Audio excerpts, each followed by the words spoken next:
Hello everyone, Shrimati मोहरी देवी Tapadia girls college के YouTube channel पे आपका स्वागत है। आज हम केमिस्ट्री क्लास में जो टॉपिक आपके डिस्कस करने वाले हैं वो आपके हैं एप्लीकेशन ऑफ हाइड्रोजन बॉन्डिंग। जो हाइड्रोजन बॉन्डिंग है उसमें उसके अनुप्रयोग अपन यहाँ पर डिस्कस करने वाले हैं। देखिए, अनुप्रयोग की अपन यहाँ पर बात करें, यहाँ पर देखिए जनरली दो क्वेश्चन लिखे हुए हैं। पहला है explain the ice density less than water molecule why, कि यहाँ पर जो आपके बर्फ़ की जो डेंसिटी है वो जल से कम क्यों होती है। अब यहाँ पर जो सेकंड क्वेश्चन है कि alcohol generally present in liquid condition, तो एल्कोहल है वो जनरली है लिक्विड कंडीशन के अंदर पाया जाता है, इसका भी कारण लिखिए। तो यहाँ पर देखिए जनरली दो डिस्कशन अपन यहाँ पर करने वाले हैं। दोनों का ही हाइड्रोजन बॉन्ड से जो रिलेशन है वो बहुत खास है। सबसे पहले अपन स्टार्ट करते हैं अपना जो फर्स्ट क्वेश्चन है, explain the ice density less than water molecule. तो सबसे पहले अपन आइस की बात करें तो जनरली अपने आइस को पता है कि जनरली क्या होती है, आपके सॉलिड कंडीशन के अंदर पाई जाती है, जिसमें जितने भी जुड़े हुए एटम्स कह दें या मॉलिक्यूल्स कह दें, जो बर्फ़ के मॉलिक्यूल हैं वो क्या होते हैं, एक फिक्स स्ट्रक्चर में होते हैं, यानी उनकी एक निश्चित क्रिस्टल फॉर्मेशन है या क्रिस्टल स्ट्रक्चर है वो इसमें आपके पाया जाता है।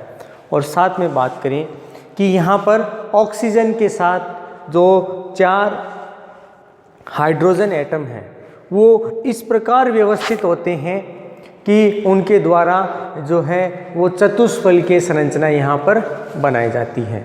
और साथ में क्या बताया गया है कि ये जो चतुष्फल की संरचना आपकी बनाई जाती है उसमें बात करें तो जो बर्फ़ है उसके अंदर 2 के साथ तो आपका जो कोवलेंट बॉन्ड है वो पाया जाता है और 2 के साथ आपका हाइड्रोजन बॉन्डिंग है वो इसमें देखने को मिलता है। अब इसकी बात करते हैं अपन वाटर से रिलेटेड। तो क्या बताया गया है कि जो बर्फ़ है वो जैसे ही पिघलती है इसके हाइड्रोजन जो बॉन्ड है वो जनरली क्या है, हट जाते हैं, मतलब टूट जाते हैं, जिसकी वजह से क्या है कि आपका जल का अणु है वो बनना स्टार्ट हो जाता है। और जैसे जैसे जो हाइड्रोजन बॉन्ड है एक दूसरे से जो है हटने लगते हैं तो आपका उतने ही मात्रा के अंदर आपका जो वाटर मॉलिक्यूल है उसके अणु एक दूसरे के निकट आने लग जाते हैं।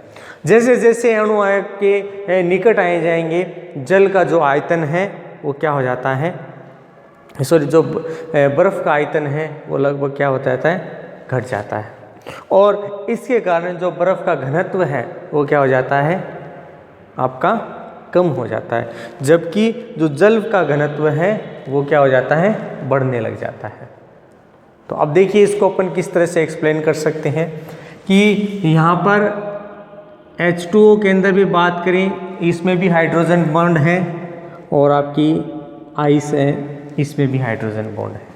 तो अब देखिए दोनों का एक्सप्लेनेशन इसी के द्वारा दे रहे हैं। तो यहाँ पर जनरली जो हाइड्रोजन है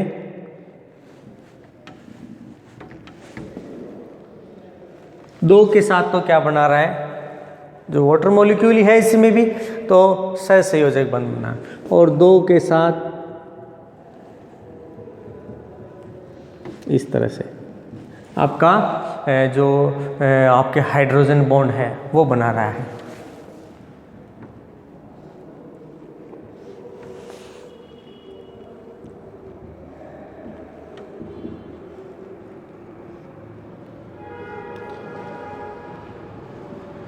तो देखिए डियर स्टूडेंट, अपन यहाँ पर इसको जनरली देखें तो अब अपन इसको एक इस तरह से अपन व्यवस्थित करें तो ये एक चतुष्क से समान संरचना नहीं नजर आती क्या, कि मैं इसको इधर से छिपा दूं और जनरली इसको इस तरह से बना दूं। जैसे अपन किसके लिए बात कर रहे हैं, ये आपका मैं ये हाइड्रोजन, ये आपका हाइड्रोजन,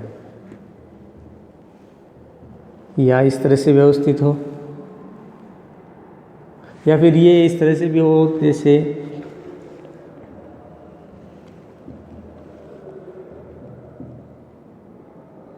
इस तरह से हो।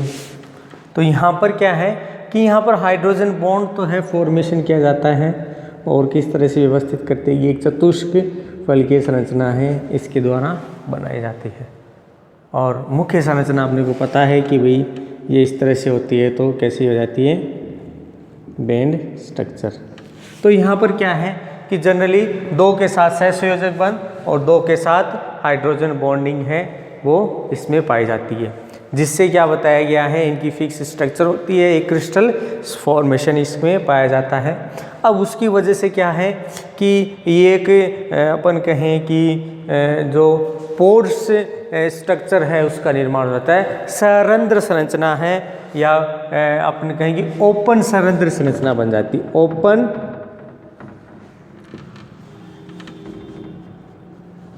पोर स्ट्रक्चर बनता है कि यहाँ पर जो खुली रंध्रमय संरचना है उसका निर्माण हो जाता है, कि जिसके मध्य से आपका कोई भी मॉलिक्यूल है वो आसानी से गुजर जाता है, जिससे क्या होगा कि बर्फ़ का आयतन है वो क्या होता है, अधिक होता है।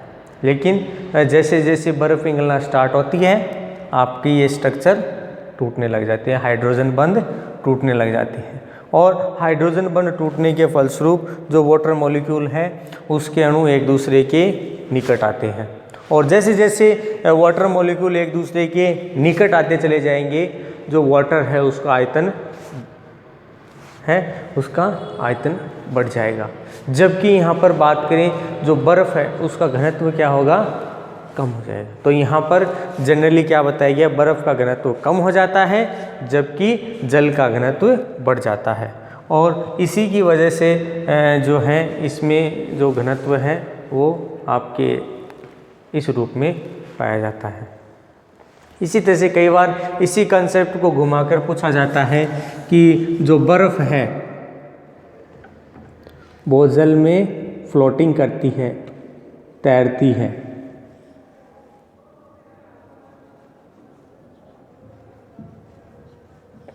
तो अब देखिए यहाँ पर क्या बताया गया है कि इसकी वजह भी हाइड्रोजन बॉन्ड टूटना ही है, कि जैसे जैसे हाइड्रोजन बॉन्ड टूटते हैं आपकी जो आपके बर्फ़ है उसका आपका जो आयतन है वो लगातार क्या होता रहता है, कम होता रहता है, और साथ में क्या बताया गया है कि इसकी डेंसिटी वो ज़्यादा होती है। तो उसकी वजह से क्या है कि जो बर्फ़ है वो सतह पर तैरती हुई रहती है, जबकि इसमें उसको आयतन की वजह से अपनी डूब जाना चाहिए था, ऐसा संभव नहीं होता, क्योंकि एक तो इसमें ओपन पोर स्ट्रक्चर है वो भी देखने को मिलता है, और इसकी डेंसिटी है उसकी भी ज़्यादा, क्योंकि इनमें फिक्स स्ट्रक्चर पाया जाता है, ठीक है, और इसमें जो ओपन पेयर स्ट्रक्चर हैं वो भी देखने को मिलता है। 2 सहसंयोजक बंध हैं, 2 हाइड्रोजन बंध है, इसकी वजह से आपका जो क्रिस्टल है बनता है वो क्या होता है, सॉलिड कंडीशन के अंदर ज़्यादा देखने को मिलता है। तो यहाँ से भी कई बार है जनरली दोनों के अंदर मिक्सअप करके आपका क्वेश्चन पूछा जा सकता है। जनरली आपको ध्यान क्या रखना है कि जो डेंसिटी यहाँ पर कम हो रही है बर्फ़ की, उसकी वजह है हाइड्रोजन बॉन्ड का ब्रेक होना, और उससे आपका जो वाटर है उसका आयतन क्या होता है, उसका वॉल्यूम लगातार बढ़ता है, और उसकी वजह से जो आपकी आइस है उसकी डेंसिटी कम होती चली जाती है, मोटाई कम होती चली जाती है। अब अगर अपन इसको दूसरी बात करें तो आपके जो आइस है उसकी डेंसिटी ज़्यादा होती है कंपेयर टू आपके वाटर, क्योंकि वाटर के अंदर जो मॉलिक्यूल हैं वो जनरली बर्फ़ की कंपेयर यहाँ पर हाइड्रोजन बॉन्ड है वो दूर दूर होते हैं वाटर के अंदर। तो बर्फ़ है उसकी डेंसिटी ज़्यादा है, इसलिए बर्फ़ वाटर में आपकी फ्लोटिंग करती है। नेक्स्ट बात करें alcohol generally present in liquid condition. तो देखिए यहाँ पर भी अपन बात करें, जनरली जो एल्कोहल है उसमें आपका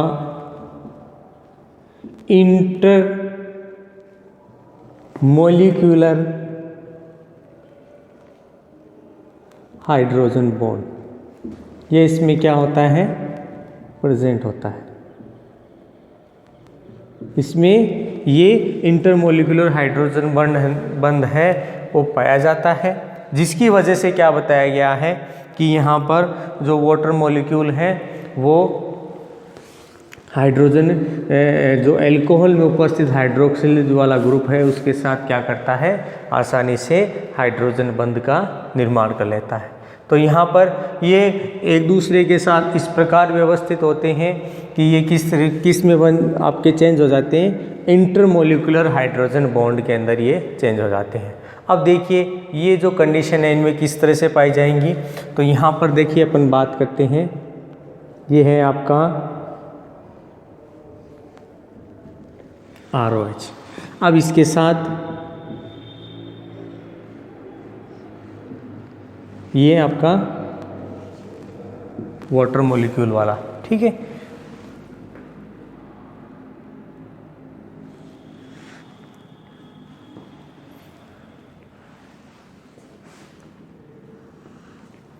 सॉरी,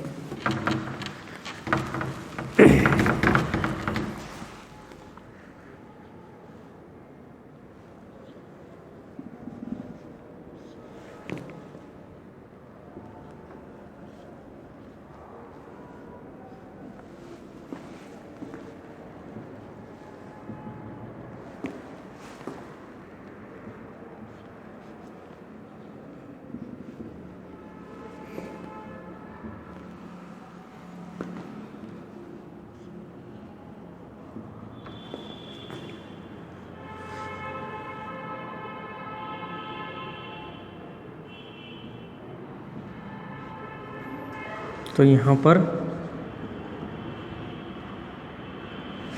इस तरह से इंटरमोलिकुलर हाइड्रोजन बॉन्ड है वो अल्कोहल के अंदर पाया जाता है, जिससे क्या बताया गया है कि 1 से लेकर 3 कार्बन तक जितने भी अल्कोहल हैं वो क्या है, लिक्विड कंडीशन है, क्योंकि इनमें इंटरमोलिकुलर हाइड्रोजन बॉन्ड उपस्थित होता है, जिससे यहाँ पर अपन कह सकते हैं कि आपके जो मॉलिक्यूल हैं इन मॉलिक्यूल में एसोसिएशन हो जाता है, यानी संगुणन होता है। संगुणन की वजह से आपका यहाँ पर जो है मॉलिक्यूल किस रूप में पाया जाएगा कि यहाँ पर ये जो मॉलिक्यूल है आपका किस में संगुणन हुआ और द्रव अवस्था में पाया जाएगा।